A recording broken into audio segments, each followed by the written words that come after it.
Kanina, in the morning, we were talking doon ho sa, sabi ho ng mga yellow brick fence. Yellow brick. Ito ho'y, kumbaga, mga yellow, mellow. Wala ho kaming yellow rito. So far as I'm concerned, wala. Sige, sa wakas mga bossing, nag-sorry na ho si Pinoy. Ano hong sinasabi ni Pinoy ho rito? Sorry na doon ho sa Canadian ambassador at saka doon ho sa kalang opisyalis, ganun din ho sa bansa ho ng Canada.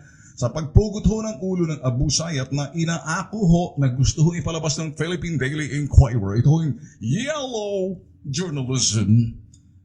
Eh kung si Pinoy na nagsasabing humihingi na siya ng sorry, bakit nyo pinapataw kay Duterte? Mga bossing. So, kaninang umaga sabi ho natin, humingi na ng sorry yung mama. Okay, so I'm gonna be nice. I'm gonna have to say it straight. The guy said sorry. And I'm sure, in-accept naman ho ng yung kanyang paghingi ng sorry ng opisyalis ho, ng si Hall, ng Canada. So, that mga bossing, that's a sign of statesman.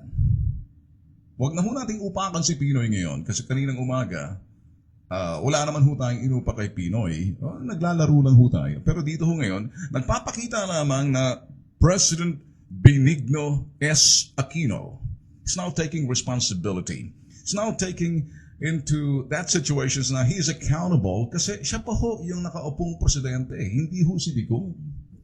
Na pinipilit ho ng Philippine Daily Inquirer na yun daw hong pagpugot ng ulo ng itong pinakahuli. Kawawa naman.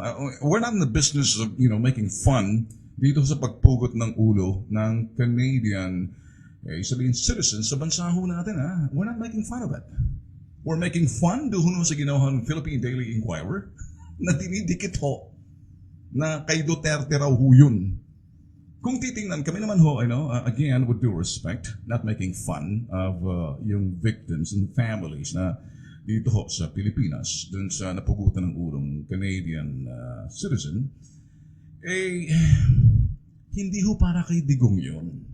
Although pinilit ho ng Philippine Daily Inquirer maghanap ng sinasabing, at least magsasabi, parang kay Pinoy, using the word attribution to attribute it to the group that says that is for Digong. Paano ho maging kay Digong yun? Hindi pa ho nakatali pa ho kamay ng tao. I mean, this guy has the decency and the courtesy and respect doon ho sa sitting president, si Pinoy pa ho Until, maliban na lamang, sabi ko nga kaninang umaga sa Bitag Live in the morning, sabi ho natin na unless umalis na ho si President Noy at ibinigay na ho, pinasa mismo kay Digong, then that's another story. And he can assume right away. But officially, mga bossing, June 30, 3-0. Gusto na Philippine Daily Inquirer, mensahe daw yun. Parang ang dating mensahe. Ito daw yung medyo, ang dating para kayong kay incoming President Duterte yan. Nakalimutan ho nila, kung titingnan ho talaga natin yung seriously, parang ang dating ho yan, pabaon ho. With due respect to the company, the family of the victims ng Canadian, ito napugutan, If you look at it seriously, some mainstream media type analysis, not on the yellow media type analysis, that is for Digong. Pabaon, a send-off. And probably, that's also a message to the incoming President Digong. See, the problem is that mas marami maingay ho yung mga nagbebenta ho ng kanilang dyaryo using the yellow journalism type. It's not a mainstream. You cannot do the interpretation by yourself with yourself and then link it. You cannot read the abusa unless yung nagpugot mismo ng ulo. So, eto, ang ginawa ko, pupugutan ko ng ulo para dito to. Kay President Digong, it was never said that way. Sila ho mismo nagbigay ng interpretasyon. So ang tawag doon, interpretative journalism, interpretative reporting. And then to justify na wag ho sila mapahiya, ngayon napapahiya na ho sila. Napapahiya ng Philippine Daily Inquirer to justify, naghanap ho sila ng, to which, parang diretso, the word attribution, attributed by, parang attribution, meaning, nanggaling yan sa mga nagpugot ng ulo. Give me a break. That's a yellow journalism. Philippine Daily Inquirer. And I'm sure na pag napanood nyo to, you're not gonna like what I'm gonna say. I'm not trying to lecture you guys. You can tell it to the Marines. Now, sino hong dapat managot ho dyan? Naturalmente, yung sitting president pa rin. Kaya nga, humingi na ng paumanhin itong si Pinoy sa bansang Canada. Sorry. Si Digong, humingi na ng sorry. Hindi pa ho presidente nung Abril pa lang ho ng eleksyon. So, wala ho siyang magawa, pero maliban na lamang sorry. Nahingi nyo, narinig nyo ba nag-sorry si Pinoy? Say it. Ngayon pa lang, napilitan na. Because you know what? I don't know, maybe siguro sa aking nagkalat na sa social media, sa aking hong mga declaration every day that I go sa Bitag Live in the morning. Ito ho, Bitag Live in the evening, Manila time. So, ang hirap po talaga when you use interpretative reporting, and that's interpretative journalism. That's, let me say it again, Philippine Daily Inquirer. Look, listen. Just because my sister works for the Gong now as a Secretary of Tourism, I have nothing to do with that. This is my job. Meron ho nag-respond sa amin at sinasabi, ganare, Oy, ikaw Bitag, you know, powerful yung programa. Ang daming nakikinig. Be responsible. Be responsible for what? I am responsible in teaching and doing my lecture. Doon ho sa reporter na sumulat niyan. And I don't know kung nag-aral ba yun sabihin na ho natin yung kalang editor. Well, what you do? I don't know. Siguro nakapag-aral. Siguro baka nagbulakbol noong panahon yun. If you guys are going to be watching this, you're not going to like what I'm saying. And I want to say it straight to you guys. Di ba ka nahihiya ngayon? So ngayon, sa wakas, nagsorry na ho si Pinoy for the first time. And I will salute the guy. You know, sorry seems to be the hardest word. Elton John din ho yan eh. Goodbye, Yellow Brick Road. Elton John din ho yan eh. So, ngayon ho, lumipad sa Sulu si Pinoy. Para, nakipag-meeting sa mga militar. Alam mo, sa totoo lang, ito now, tapos na ho tayo kay Pinoy kanina, but let me go back. Sabi yun ni Pinoy, 3 linggo niya raw na pinag-iisipan, dinumog yung kanyang sarili. Dinumog, wrestling with himself whether to declare martial law sa Sulu. You get it? You know, the word martial law, allergic ho si Pinoy dyan. Anytime, whether justifiable or unjustifiable or justifiable or not, the word martial law is a hard word para kay Pinoy. Ngayon ho, marami yung nagsasabi, declare martial law on that particular province and then go after the Abu Sayyaf, while you still have time. Do a hot pursuit, pulverize them. At least man lang, go with a big bang. Aalis ka na rin, to the last minute. Do a rapid fire. At least man lang, nakikita ng bansang Canada na ikaw, Pinoy, itong presidente, kahit na paano bumabawi. Making up for such a long time na hindi ko marunong mag-sorry, alang ginagawa, tinuturo ang sisi kahit kanino. Ngayon, umako na ng pasalanan. But I will salute you there. It's hard. Iba talaga pag lumaki ka ng siyenda, spoiled brat ka. Ang pagsusorry, the only boy, I don't think it's in this business's character or attitude to say sorry. I don't think so. Kasi kung nag-sorry ka na rin naman Pinoy dito, di dapat nag-sorry ka na sa iba pang mga issues na dapat nag-sorry ka na noon pa. Paano naman yun sa Hong Kong, sa Yolanda, yung mga Hong Kong national yung kaupong pa lang sa Luneta, and many more. Sorry doon sa mga kalbaryong naranasan nitong mga mananakay ng MRT. Sorry doon sa mga nabiktimang OFW na kung saan laglag itong customs yung mga balikbayan. And then sorry doon sa mga katarantaduhan, kagaguhan, itong mga putok sa buhong hinayupa kung tatawagin ko, dyan ho, sa NAIA. Hindi ho marunong mag-sorry to eh. Ang alam niya, especially si Noy, manisi. You know what? So let's leave it there. So ngayon, kung dinudumog siya ng kanyang konsensya na talagang gusto kong ideklara ang martial law sa Sulu, ba't hindi mo ginawa? See, the problem with you is just do it! You still have time. Get it? So ngayon, what do you say? What do you say, Corriente Avenue Inquirer? How do you make the story now? Sige nga. At last, Pinoy says sorry. Why don't you go ahead and print it? Taking responsibility, taking accountability. You know, to be a man, you have to be a man. Okay? Is that a good story? Para sa amin lang ho. Update na lang ho. Full, you know, tomorrow. Because bitag light in the evening ho tayo. By the way, sasabihin ko lang ho sa inyo mga bossing, in between, marami yung transaction na ginagawa ho ng meetings ang bitag and to some other, some big guys within the media industry and some television networks na kausap ko na hindi ho kasama yung, kilala niyo ho, hindi kasama yung 2 at 7. 2 at 7. Hindi ho kasama ron. Yes, I'm having negotiations, transactions, almost a done deal.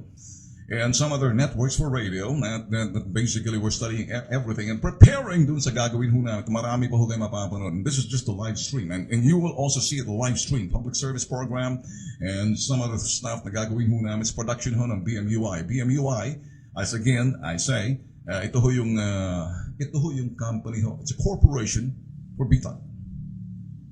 It's a corporation ho. Alright, so kung sasabihin ho namin sa inyo ngayon, so standby lang ho kayo. Alright, there's another one. Bossing, nasisilaw ata ko sa ating ilaw. Ikaw naman talaga. I gotcha. Okay. Kaya kung kayo ho'y nanonood sa akin, live ho tayo. No? So, why do I wear my sunglasses at night? I wear my sunglasses at night. Ta, ta, ta, ta, ta. Si Corey Hart. I wear my sunglasses at night. Ta, ta, ta, ta. Search it to YouTube. Pero I wear my sunglasses because, I have yung optic nerve couldn't stand the glare. Sa harap ho ngayon, kahit sa studios. And that's exactly for such a long time doing live shows. Sometimes you have lights in the back, lights in front, lights down, lights everywhere. So, it weakens my optic nerve. But my eyes are okay. So, wala akong problema ang aking mata. I just have to protect it so I don't have a glare. Okay, ito ho. Sabi ho ni Digong, marching orders sa mga kabinete niyang papasok. Ang sasakyan na gagamitin na hindi na ho yung mga SUV, Avanza, Toyota. Abay Toyota ha.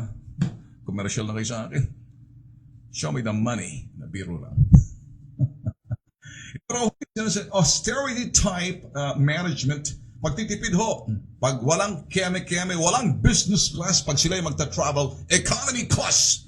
Sa economy class, at the same time, ang inyong sasakyan, hindi Innova, hindi SUV, hindi mga Land Cruiser, hindi mga Expedition, hindi yung sinasabi ho nating mga Suburban, hindi yung Toyota Sequoia, hindi yung mga big, premium SUV, Cadillac and the likes na ginagawa ho ng mga kongresista. Sinasabi ho ni Pinoy, yung mga servant daw, government employees should be flying only economy class. Alright? Magtipid, kaya yung mga sasakyan, Toyota, Avanza. Okay. And that's another thing na gusto kong sabihin ni Tigo ngayon. Pag may mga, ito raw, State of the Nation address, panawagan niya ho. Ewan natin kung susunod dito yung mga kongresistang pakeme. Gusto natin ma-discover sila sa Hollywood. Alam niyo, mga kongresista na. Unless, you know what? They're trying to compete with Hollywood. Yung mga sinasabi ho natin, Oscar Awards. They want to look like they are the prettiest lady. Hey, listen, carefully. Kayo ho, yung mga kongresistang mga babaeng makeme. Makinig kayo. We don't give a shit We don't give a shit. I'm sorry. Nasa social media ho tayo, no? We don't give a shit of what you wear. We don't give a shit how beautiful you are. It's what you do. Get it? So the next time may sauna, tapos na ho yung yellow, you better just come in a formal business attire to show your presence there sa State of the Nation address. Kasi itong tao na to, mama to eh. Kung maaari lang, magro-roll ng sleeves lang yan eh. Yan ang style niya ho, i-roll niya sleeves niya eh. Papasok yan eh. But you know, there's you know, meron ho talagang dapat sundin na mga conventionalities belong to yesterday. Anyway, so yun ho, kaya panawagan ho ni Digong, Avanza Toyota, mas mababa sa Innova, mas maliit sa Innova, yan ang inyong sasakyan mga gabinete at ang iba sa mga direktor nagtatrabaho sa gobyerno. Pangalawa, pag kayo ay magta-travel, do not go sa business class kasi isipin ng mga tao, pera namin yan. Tapos, pinagagastos nyo. Bye. Mas maganda ring example na kayo mga taong gobyerno nagtitipid. Kasi ang bossing ninyo si Duterte, matipid eh. Alright? Wala na mga annual fashion show, mga kung sino ang gumawa ng mga lintek, mga putok sa buhong mga gown ninyo. Only your mother could love mga gown nyo. Who cares about your gowns? It's not what you wear. It's what you do and who you are in Congress. Ang tanong, nagtatrabaho ba talaga kayo? Baka gusto niyo you want to be discovered as a congresswoman, a model, who gives a shit? Sorry, I can do that here. This is my personal studio. I'm a true blue journalist using what? Social media. Nasabi ko na ho, na? Alright. Ito ang gusto kong gawin. Ito. I love this. Si Bongbong Marcos, si BBM said this during the election. I told, in fact, sa program ko, sabi ko, Bongbong Marcos, if you win, I'm gonna watch you. Babantayan kita. Bakit? Alam mo ba? Sinabi ni Marcos nang una, you know what? I'm gonna give credit kay Bongbong Marcos na hindi ho nanalo, na dinaya ho to. Sabi ho nila, sino pa bang magdadaya? Mellow Yellow. Papatunayan daw ho nilang pandaraya. That's another story. So anyway, I would give credit where credit is due. Sinabi ho ni Bongbong Marcos way back in March and April, lahat daw kinakailangan ng mga kongresista, senador, lahat kayo na mga nagtatrabaho sa gobyerno, magpa-drug test kayo. Kasi kung kayo mga lintek na mga drug addicts, sasapatusin namin yung mga mukha ninyo eh. Putok sa buho kayo. So, everybody! Pag nagpa-drug test kayo, susundan kayo sa CR, kukunin, baka mag-switching kayo. Ang driver ninyo susunod, tapos yung driver ninyo na matanda, hindi nagdodroga, yung iba sa inyo. I do believe na iba ho sa mga kongresista natin gumagamit ho yan. Kaya matanda, kaya bata, merong mababagsak dyan. It's just a matter of time para huhulihin. It must be random. Unless sa urine. Ba't mahirang sa blood test mas maganda para makita ang urine kasi maraming katarantaduhan dyan eh. Sasama yung bodyguard. Psst. Ito. Mas maganda doon mismo nakatayo ko sa gilid tapos may camera. Okay? Akin na. Ito tong kanya. Tapos, may droga. At kung malalaman na kayo nagdodroga, iba yung prescription drug sa mga high blood, maintindihan naman yan. Pero yung droga gumagamit, di ba all out war sa mga drug lords, sa mga, sabihin natin, nagbebenta ng droga. Ganon din, all out war. Kung ikay congressman, kung ikay senador, kapag ikay gumamit ng droga, sapatos agad sa mukha. Mag-resign na kayo. Di ba? Sabi ho ni Bongbong Marcos, everybody should, undergo drug testing. No ifs, no buts. Ang sabi ho ni Senator Drilon, ay hindi po pwede yan. Ba't ka pumapalag Senator Drilon noon? May tanong ako, gumagamit ka ba ng prescription drugs? It's okay kung diabetes ka o may high blood ka, makikita naman. Pero yung drugs na ibang klase, illegal drug, marami hong pumalag dyan eh. Sabi ho ni Pantaleon Alvarez, sabi ni Pantaleon Alvarez, is considering requiring. Ay nako, wag mo na i-consider, just do it! Pantaleon Alvarez, maraming sinasabi na rehab diyan. Ipa-rehab center natin yung mga yan. Mahirap po kasi kay mambabatas pagkatapos gumagamit ka, baka may ka-choker kang drug lords yun, baka mamaya ikaw yung mga lobbies niya, yun ho ang ating masasabi. Alright? So, yun ho sa mga mambabatas. Alright, diretso ho tayo. Okay, again, in between. Ako ho'y magsasabi sa inyo, ito hong aking studio. Sa personal studio ho natin to, sa Bitag, sa Ben Tulfo. I can do my show here on TV and radio na pwede hong tanggapin doon ho sa anumang network na aking pwedeng salihan. Basta't hindi lang ho doon sa mga sinasabi ho natin, mga kasama ho sa mga yellow. Ano ho ba yung mga networks na nasabi ho natin, di kasama ho Channel 5? 1, 3, 4, 5, 6, 8, 9, 10. May mga lampasan ako. Pag nalampasan ko, hindi ko papasok doon kahit na mag-ano kayo. Para sa buhay nyo. Anyway, to keep you posted mga bossing, today is Tuesday, Manila time, and let's look at my watch. It is now it's just 3 minutes before 8. And I'm still here. 30 minutes. So let's move on. Let me tell you na kami ho'y nakahanda na ho sa amin ho sa BMUI. BMUI stands for Bitag Media Limited Incorporated. And we are a content provider sa mga national or international TV network. We can do business with legitimate network na doon sa dalawang network, 2 at 7, hindi kayo kasama. I will transact any business with national, international networks. Alam niyo mga bossing ng araw ay may nagaluko sa amin sa Discovery Channel to join them, pero hindi kami pwedeng makasama. Gawa nga ho ng kami ho'y may kontrata sa Channel 5. So with due respect. Now, ako ho'y producer, we are independent every shows na palabas ho natin. Bitag, copyrighted ho yan. Pinoy US Cops, may copyright ho yan. Yun naming sinasabing public service, may copyright. And many more. Yun hong sa Bitag T3, copyright ho yung Bitag eh. Pag ginamit hong Bitag, may copyright ho yan. Kaya shared copyright ho namin yan eh. Because that's our production. So marami pa ho mga shows in public service and many more na I don't wanna, ayoko hong ma-preempt baka kasi may mainggit dyan. Alam nyo na kasi, maraming inggitero sa panahon ito. Kayo ho ba'y kumain na?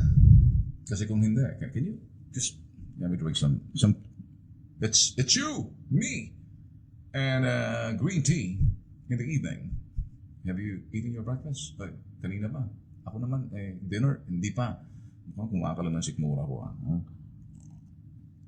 Tsaalan to. Okay, that's another thing na sasabihin mo namin sa inyo. Thank you for bearing with us. Thank you for following us. Kayo ho yung aming mga amo. Kayo yung totoong mga boss namin. In the real sense of the word. Wala ho kaming prangkisa for television and for radio. But, we're in the business of online television as well as in the business of online radio. And everything online for production. We have our YouTube channel sa Bitag. We also have our website which is now being upgraded. Ganon din ho yung aming mga Facebook and every pages ho. Instagram and Twitter. Gagana ho yan. There's a big one coming. Kaya kayo ho yung mga suki ho namin. Thank you for bearing with us. Thank you for being so loyal with us. And then thank you for believing in us sa mga ginagawa niyo ho sa amin. Ay kami ho nagpapasalamat na ginaganahan ho kami. Our passion and our dedication, our inspiration coming from you guys. Now, send us your, come on. Just Facebook me. If you're watching and tell me where you are. Saan kayo? Saan parte ng mundo? Or use our Twitter, Bitag at Bitag Ben Tulfo. And so, ito ho'y Bitag Live in the evening. Well, I think I've said enough. Ciao. See you tomorrow.